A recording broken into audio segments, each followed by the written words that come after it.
Voy a presentar a continuación a Mathieu de Meyer, que es director del Atlantic World Riverside Museum en Ostende desde 2011, un dominio que incluye, entre otras, una batería alemana de la Primera Guerra Mundial,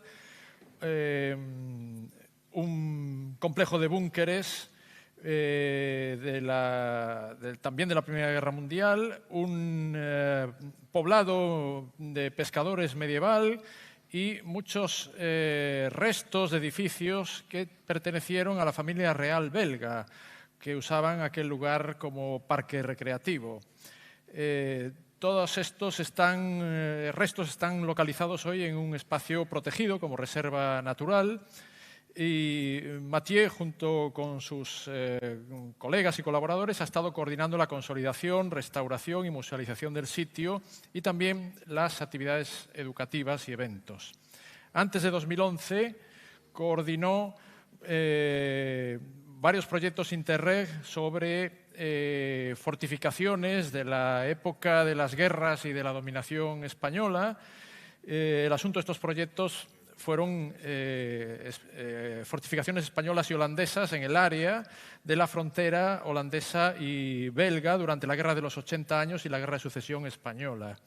Todo esto ha sido integrado en unos proyectos en conexión con la conservación de la naturaleza, exhibiciones y productos turísticos desarrollados sobre ese mismo tema. Previamente también ha sido científico empleado en el Museo de Ypres, de los campos de guerra de Bélgica, y en el Instituto Flamenco del Patrimonio Arqueológico, donde desarrolló investigación sobre la Primera Gran Guerra Mundial, la Gran Guerra, y sus aspectos de trincheras, documentación fotográfica y recursos de archivo, preparando todo para una investigación precisamente sobre la zona de Ypres. Muchas gracias. Gracias. Mathieu. Hello. First of all, I would like to apologize. I don't speak any Spanish, so I will do my lecture in voy a tener que hacer mi presentación en inglés. Y muchas gracias también a los organizadores por haberme invitado. I will give you a short Les voy a dar explanation una about everything we do explicación sobre at todo lo que Atlantic hacemos Wall en Riverside. Atlantic It's Wall located, Riverside, as you see, in Belgium, que near está situado en the city Bélgica, of Ostend. cerca de la ciudad de Ostende, Near the city of Ostend, cerca de la ciudad de Ostende, como and we only have decíamos. 65 kilometers Solo of tenemos coast in 65 Belgium, which is kilómetros nothing de costa compared en Bélgica, que no to es Spain, mucho, of course. nada But comparado con most España. of it is Y la full of mayor parte de buildings, and esta there's only a costa couple of está llena stretches which are still green de today. edificios y And quedan solo our unas domain pocas is zonas one of verdes. those green Y stretches. nuestra área de estudio es una de As esas you see zonas on this verdes. Como image, pueden ver en esta we have imagen, quite a lot of heritage tenemos on this una gran small cantidad amount de of patrimonio land. en esta pequeña porción de tierra. By example, Por in ejemplo, archaeological tenemos excavations, we found durante remains of a excavaciones Roman dike, arqueológicas, even hemos prehistoric encontrado finds were found, un dique on the romano place. We have a medieval de los dike. tiempos romanos y también hemos One encontrado of the most diques medievales y, internationally asimismo, important archaeological uno de sites, los sitios arqueológicos de in mayor Belgium, importancia is internacional en located Bélgica. Está amongst the ubicado remains of a también medieval fishing village, aquí, que which son is los not the restos de subject una of ciudad de lecture today. pescadores But, medievales, pero ese no es el while tema we de la were doing ponencia the de hoy. excavations there, we Porque also found, quisimos hacer remains, archaeological, of excavaciones Spanish arqueológicas y cavalry también camp, encontramos which was used during the los siege restos of de un Ostend, of which you campamento de already caballería heard something española que se earlier. utilizó durante el cerco de Today, Ostende. why is it still preserved ¿Por and qué not sigue full of todo apartment conservado blocks? y no That's está because lleno it todo was de owned by the royal pisos family, modernos? the Pues domain. porque It was todo ello actually a pertenecía a la domain familia real which was belga. established Era by un King terreno que Leopold fue II, establecido por el rey as a Leopoldo summer II residence, como and residencia his de verano. followers, Y King sus Albert I and the Prince Regent sus of Belgium descendientes, el rey Alberto I y el príncipe Prince regente Charles Karel. or Karel, actually lived Y there, and lived todas there estas until personas 1983, habitaron when, allí hasta the kingdom of Spain over 1983, by the government. cuando el gobierno belga But what I'm going to talk about tomó today posesión de is ese about terreno. Pero hoy voy a World War hablar I de and esta World War batería, II on the domain. We have, esta batería de the la Primera last Guerra Mundial. remaining Tenemos Belgian, the last remaining German coastal battery of la the última First batería World War, alemana que on the existe de domain. la Primera Guerra Mundial en terreno belga. Tenemos también diferentes restos de la Segunda Guerra Mundial, como las defensas aeroportuarias que estaban entre el aeropuerto y el mar. Y el aeropuerto se fundó durante esa Segunda Guerra Mundial. Y también, por supuesto, también tenemos una batería costera de la Segunda Guerra Mundial. Y aquí vemos fotografías de esa misma batería. Es un terreno muy grande, como 2 o 3 kilómetros subterráneos y 16 instalaciones dentro de esta batería. Tenemos como 100.000 visitantes que pagan su entrada para visitarla cada año y pertenece a la Primera, Segunda Guerra Mundial. No tenemos cifras exactas de cuántos visitan cada una de las instalaciones. Aquí vemos la instalación de la Primera Guerra Mundial sobre la pantalla. Tenemos aquí esta muralla de trincheras famosa que finaliza en la costa belga, que es donde las tropas aliadas y las tropas alemanas se enfrentaban en esta costa y que llegaban por el norte hasta la frontera.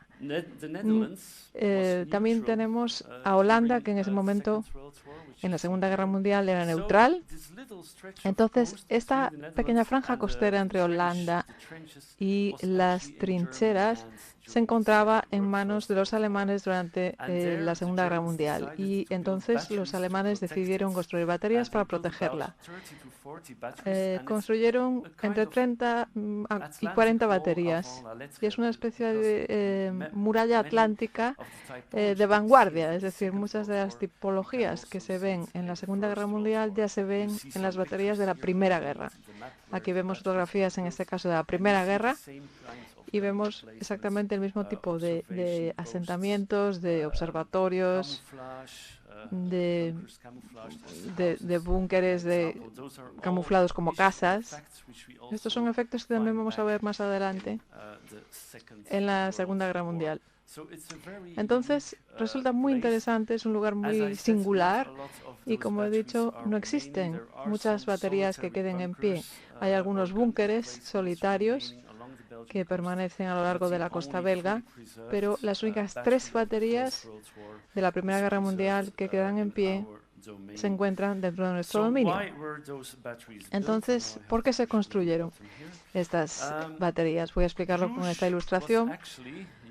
Brujas, que aquí conocen, seguro que la han visitado porque es una ciudad muy turística. Brujas era una base naval importante para la Armada alemana. Los submarinos salían desde Zeebrugge y Ostende y tenían que estar protegidas estas baterías. Es decir, las baterías fueron construidas para proteger esos barcos y esos submarinos alemanes. Entonces podemos ver la base de Saint-Nazaire de la Segunda Guerra Mundial, y una base muy similar fue construida durante la Primera Guerra Mundial en Brujas, que por desgracia ya desapareció. El segundo motivo por el que construyeron las baterías era el de proteger las playas del desembarco de tropas y para ayudar asimismo a las tropas que estaban situadas en el lado francés. Esta es la batería de Aquisgrán, que recibe ese nombre de la Primera Guerra Mundial. También tenemos un búnker de esta batería de Amberes que permanece de nuestro lado. Y para darles una idea, a ver si esto funciona, este vídeo. Esta es una vista aérea de un vídeo de esta zona. Vemos diferentes refugios antiaéreos, por ejemplo, aquí. También observatorios, puestos de comando, que están muy bien preservados de este lado, y toda la muralla de ladrillo que pertenece a la Segunda Guerra Mundial, no a la Primera.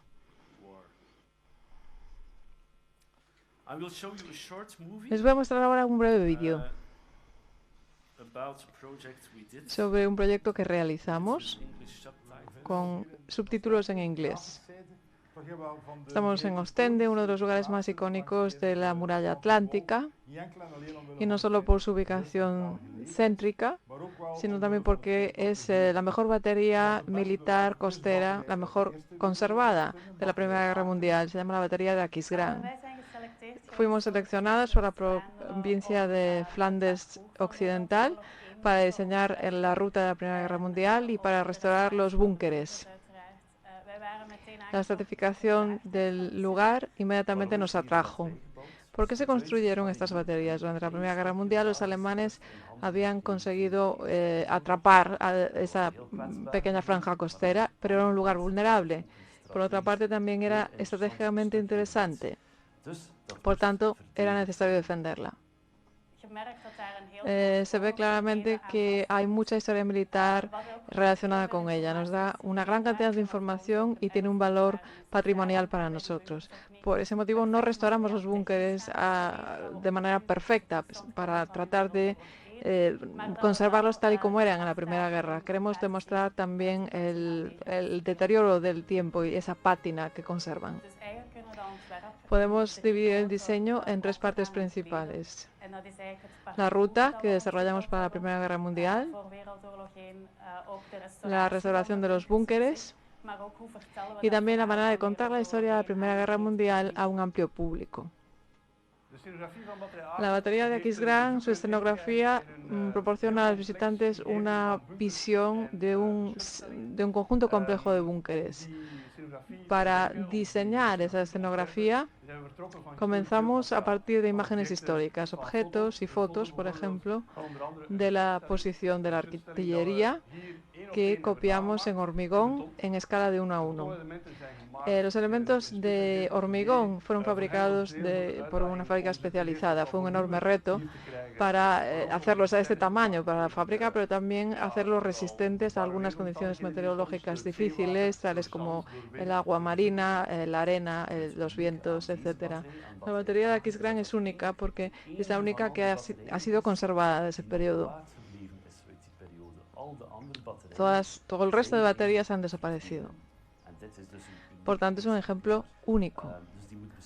Evidentemente tiene que estar protegida y por eso hemos establecido este proyecto para mejorar el museo y su naturaleza monumental.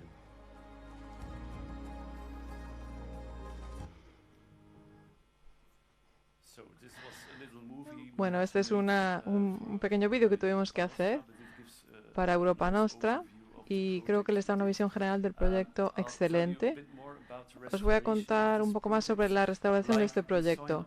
Como vimos en otros ejemplos anteriores, también estamos situados en una zona de naturaleza valiosa. Tenemos la mayor colonia de murciélagos de la costa belga y tenemos reservas de murciélagos. Y tenemos estos pequeños animales, lirones, creo que se dice en español, que también residen en nuestra batería. Entonces tenemos que tener todo esto en cuenta. También es un lugar de hibernación para diferentes tipos de aves.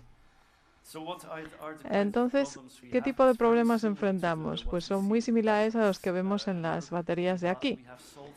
Tenemos infestación salina en las paredes, tenemos la presión de las dunas contra las paredes, también la helada, que a lo mejor es un problema que no tienen tanto en España, no lo sé. Tenemos también infiltraciones de agua, etcétera, etcétera. Así que tenemos que realizar un plan de restauración muy completo y buscar un buen equilibrio entre la naturaleza, el patrimonio y el turismo, porque también es un lugar, un destino turístico.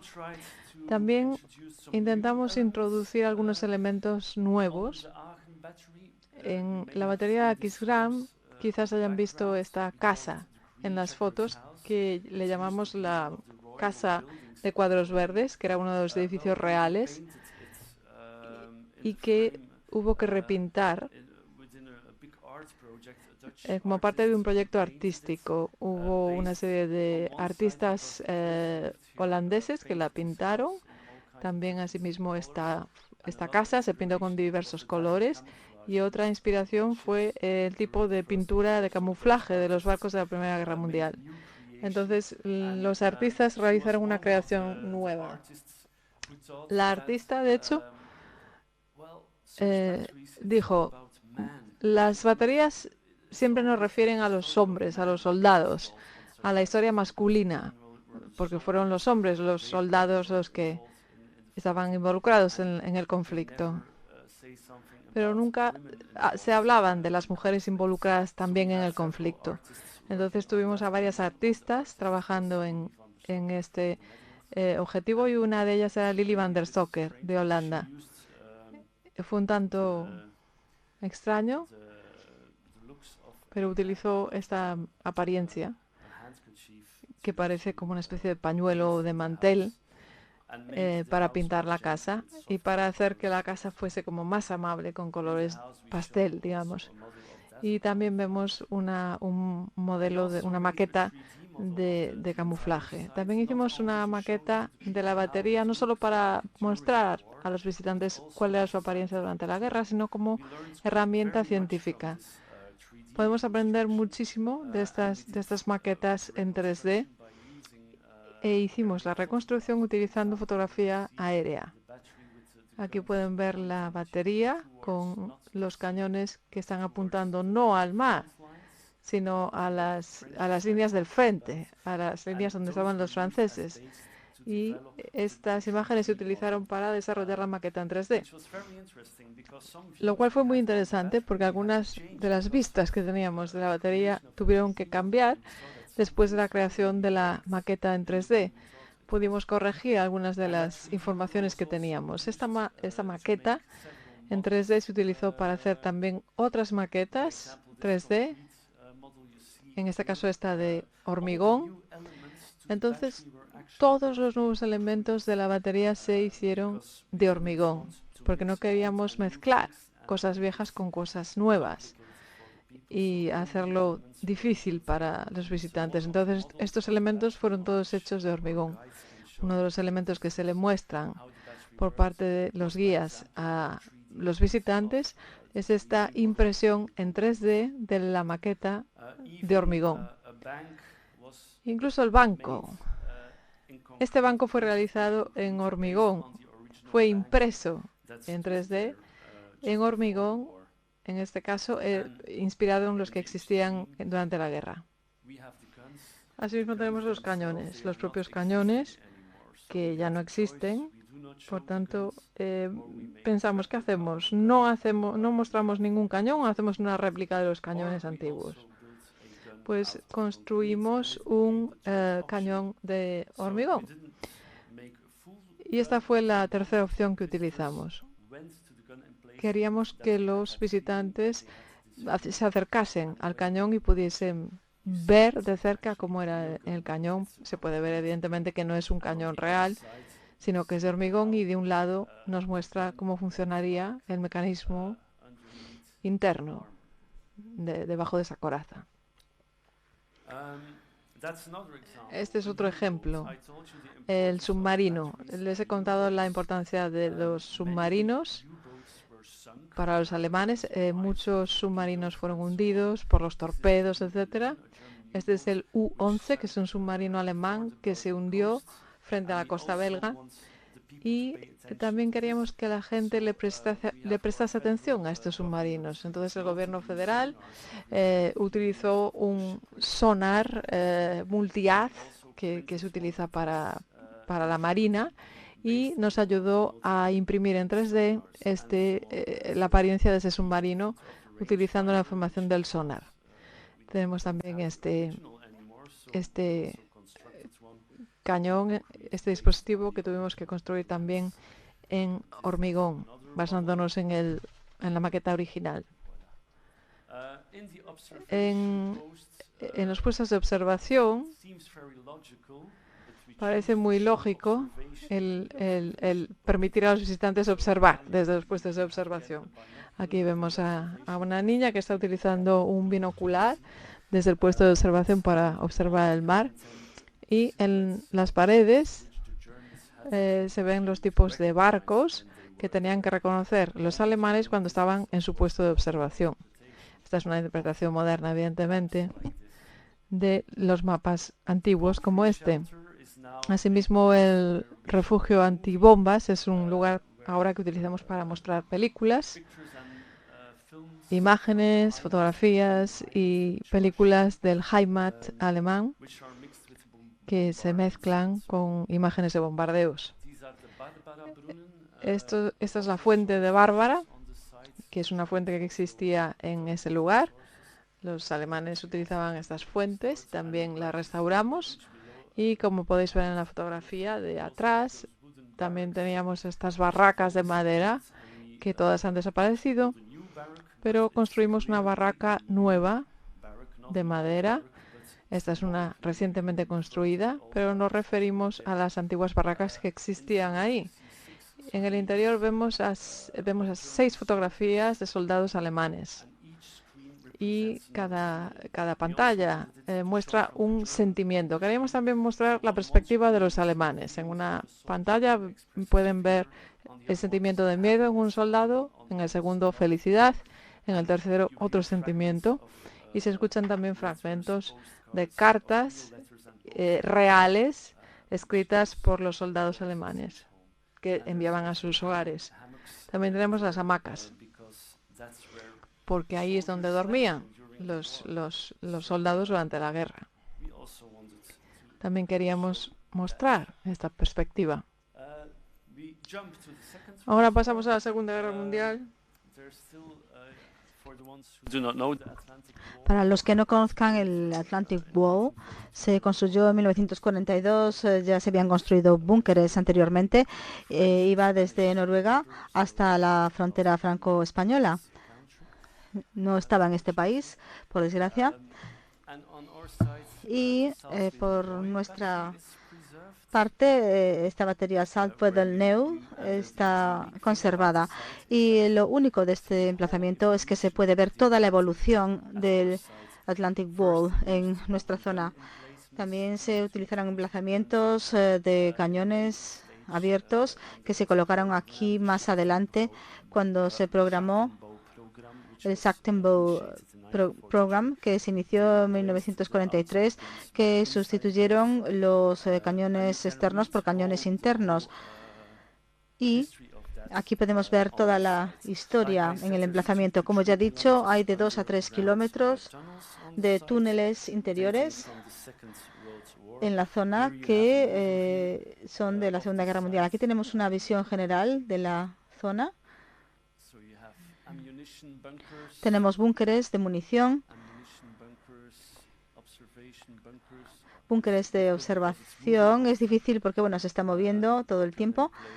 Y también emplazamientos de cañones. Esta casa, de hecho, fue utilizada por el comandante de la zona, etcétera. También obstáculos de playa y también los búnkeres de los flancos y puestos antiaéreos, etcétera. Y tenemos también una rampa costera muy buena. Tenemos imágenes también aquí de el emplazamiento en la zona de la Segunda Guerra Mundial y los túneles. Y aquí tenemos imágenes históricas. Tenemos muchas imágenes históricas de este periodo y son únicas para la zona de Bélgica, del Atlantic Wall. Están estos búnkeres. Tuvimos también visitantes muy interesantes en los búnkeres.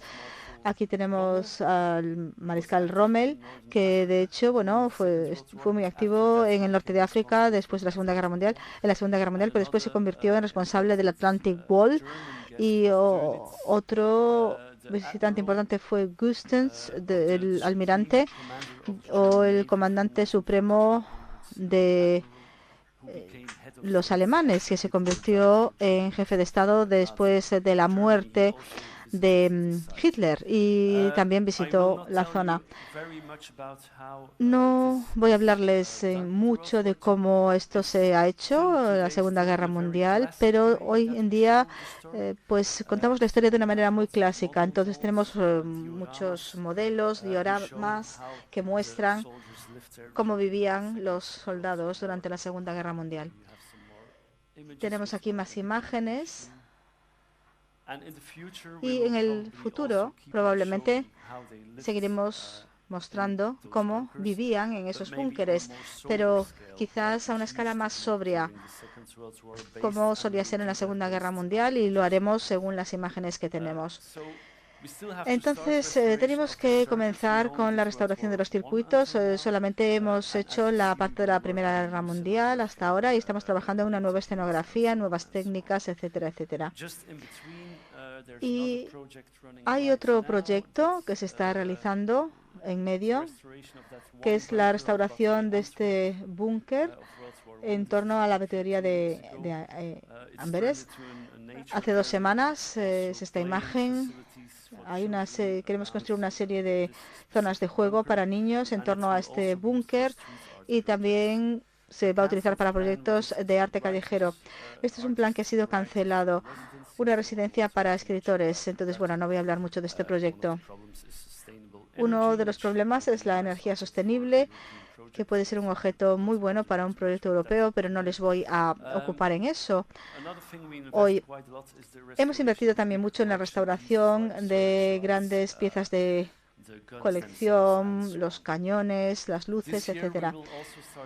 Y vamos a empezar a construir también un centro de conocimiento sobre el muro atlántico y también las defensas costeras con ejemplos y también la digitalización de nuestras colecciones.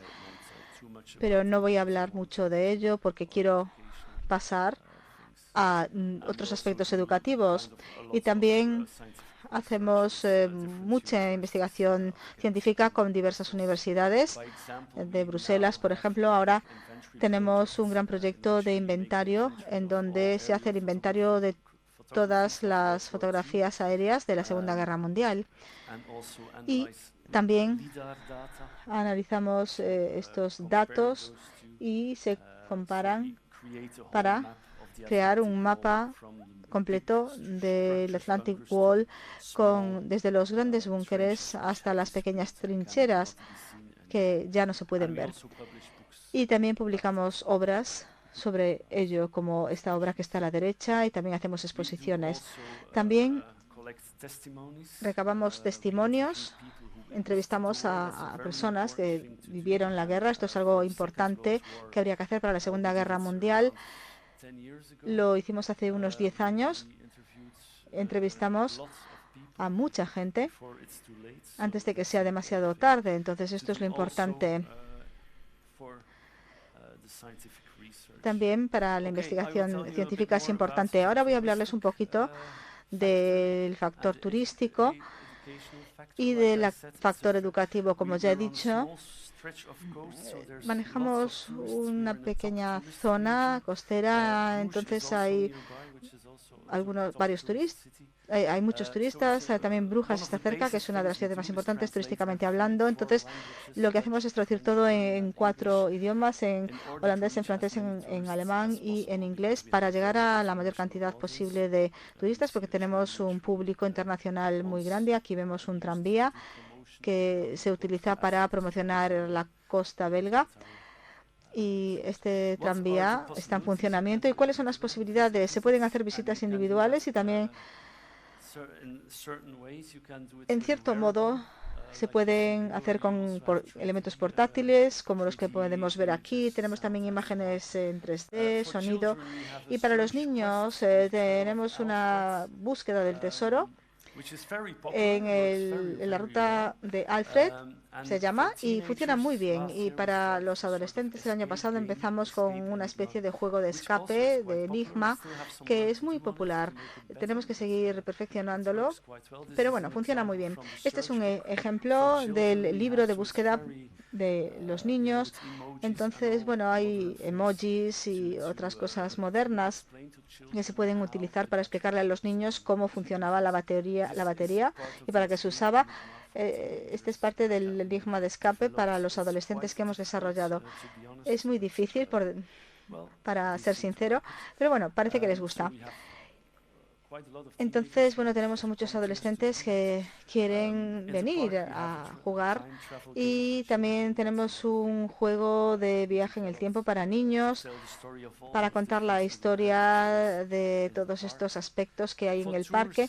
Y para los turistas, para las familias, también hacemos visitas guiadas, especialmente para familias. Y también para los grupos, tenemos muchos grupos culturales, de todo tipo de grupos, escuelas que vienen a visitarnos. También tenemos animadores o guías clásicas,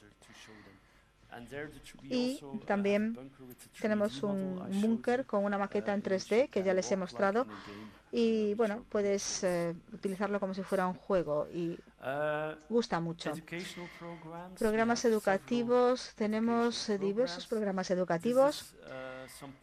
Estas son imágenes de un proyecto que hicimos dentro de un proyecto europeo, en el cual los niños de Francia, de Holanda y de Bélgica se reunieron para debatir los muros y los fugitivos, etcétera. Voy a mostrarles una película, y se hizo un documental y tuvieron que hacer una especie de obra de teatro. Y tienes la opción, puedes dejar a 20 personas morir o vivir, o te mueres tú, así para que puedan vivir las otras 20 personas. Los jóvenes europeos se reúnen para pensar en las fronteras y en los muros. No tengo nada en contra de los refugiados, pero estoy pensando en el aspecto práctico. Bélgica es muy pequeña, entonces deberían irse a Francia porque es más grande. ¿Qué es el desplazamiento? ¿Por qué hay fronteras? No creo que haya fronteras buenas o malas. Tienen aspectos positivos y negativos.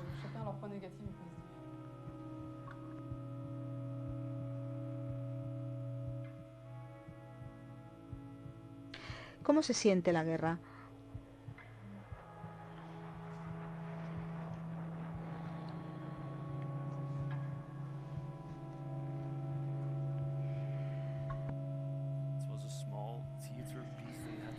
Bueno, era una pequeña obra de teatro que tuvieron que realizar, y durante una semana se quedaron en Bélgica para hacerlo y también para hablar entre ellos. ¿Cómo podemos crear la paz?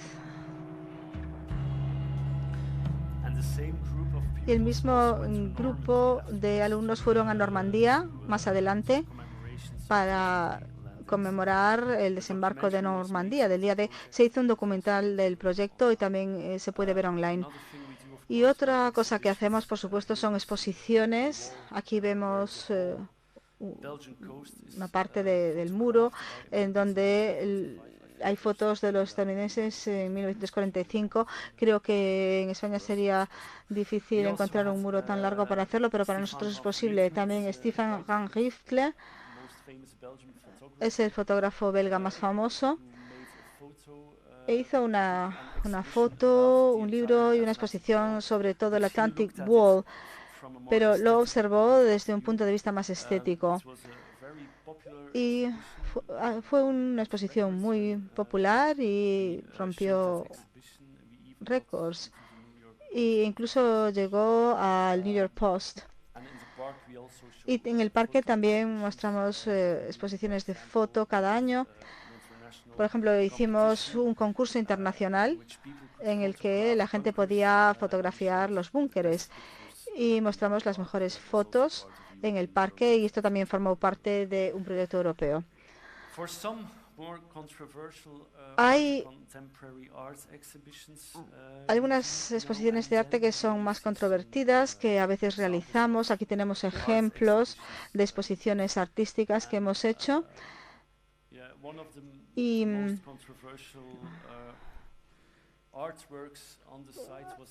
algunas de las obras más controvertidas son, por ejemplo, esta, de un artista belga que quería atraer más atención en cuanto a las mujeres en la guerra, en el conflicto. Entonces diseñó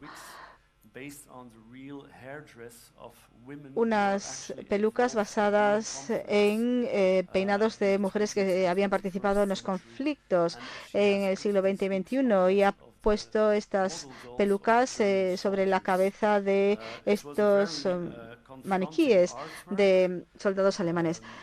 Entonces, bueno, ha sido una obra muy controvertida y, bueno, hemos obtenido reacciones muy positivas, pero también muchas reacciones negativas de gente que, bueno, pensó que esto no respetaba a los soldados que habían servido y que seguían sirviendo hoy en día. Pero, bueno, nosotros seguimos adelante e incluso publicamos un libro al respecto para explicarlo mejor y para ponerlo en perspectiva. Este fue otro proyecto artístico sobre refugiados que hicimos en la zona. Y bueno, hacemos muchos proyectos similares, música, baile, danza, etcétera, etcétera. Y también teatro es algo que hacemos, como pueden ver en estas imágenes. No solamente obras de arte polémicas, sino también hacemos talleres para las familias. Como pueden ver aquí, talleres de arte callejero, etcétera. Y aquí tenemos una foto sobre los alimentos de la guerra. La gente puede probar comida de la guerra o puede ir a discursos de cómo se alimentaba la gente durante la guerra. Y también organizamos lo que se llama un día el día del búnker, para atraer atención sobre otros búnkeres, no solamente los nuestros, porque hay muchos otros emplazamientos que están en zonas de naturaleza y es muy difícil visitarlos. Entonces organizamos el día del búnker cada 2 años. Entonces así la gente puede visitar más búnkeres. Y es algo que también se ha organizado también en Francia, dentro del marco de Atlantic Wall Europe. Otro proyecto que hemos hecho sobre el arte callejero en los búnkeres. Y bueno, he visitado algunas de sus baterías y he visto que esto también es un problema allí. Entonces, hemos tenido debates muy interesantes con artistas callejeros sobre la utilización del arte callejero y el graffiti en los búnkeres. Algunos han considerado el Atlantic Wall como un gran lienzo.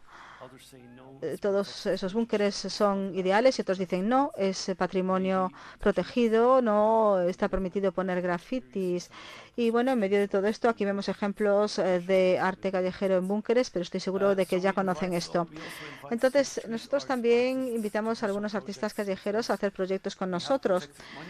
Tenemos monumentos protegidos, entonces utilizan cinta adhesiva en lugar de pintura. Hay ejemplos en otros proyectos en Bélgica, donde utilizan una pintura que se puede lavar para hacer sus trabajos. Y voy a mostrar un vídeo sobre un proyecto que hizo uno de estos artistas en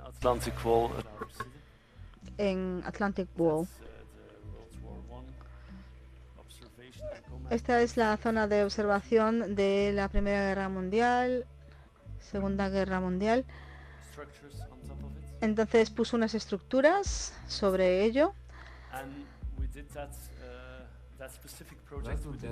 Y este proyecto específico, Russell Dazzle, se refiere a este proyecto de camuflaje.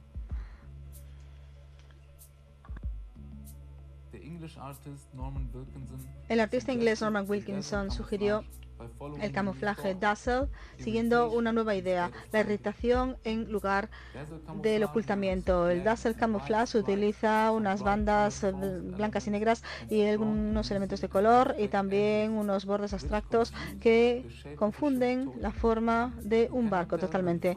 No puedes distinguir dónde está la parte delantera o la trasera. 100 años después utilizamos la misma estrategia con la misma idea, la confusión en lugar del ocultamiento.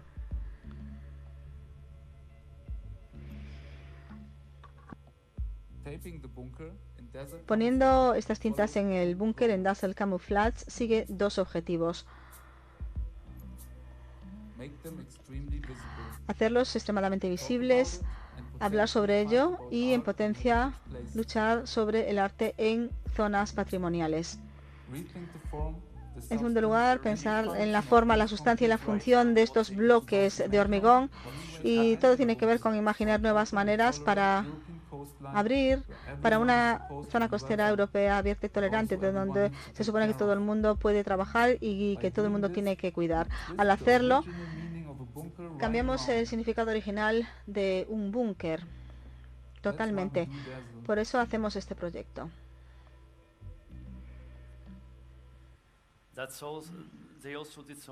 Y también hicieron otros proyectos y también hicimos una exposición sobre arte callejero y el graffiti en los búnkeres para abrir este debate. Y también tuvimos talleres muy interesantes con escolares y con eruditos sobre este tema.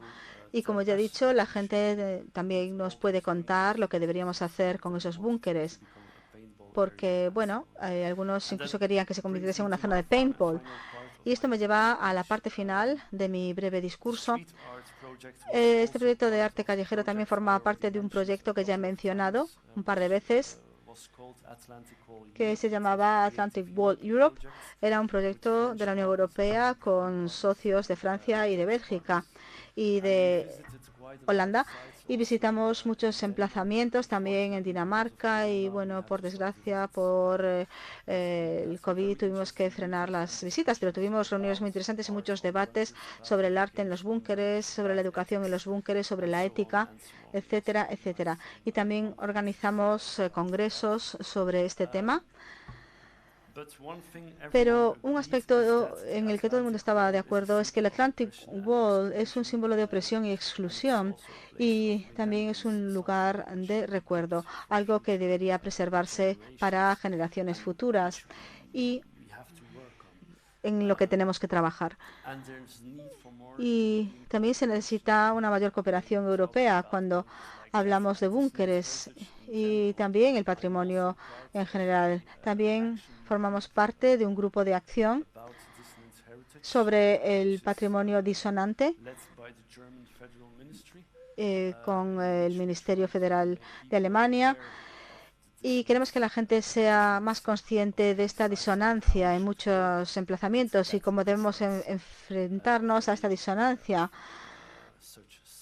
en muchas zonas de investigación. En este momento estamos pensando en un nuevo proyecto europeo. Estamos pensando, he dicho, tenemos que trabajar todavía sobre ello.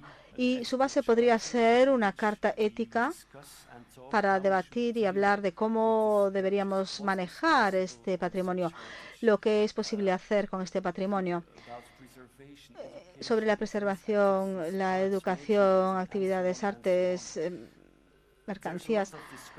Hay muchos debates sobre lo que puedes hacer y lo que no puedes hacer con estos emplazamientos.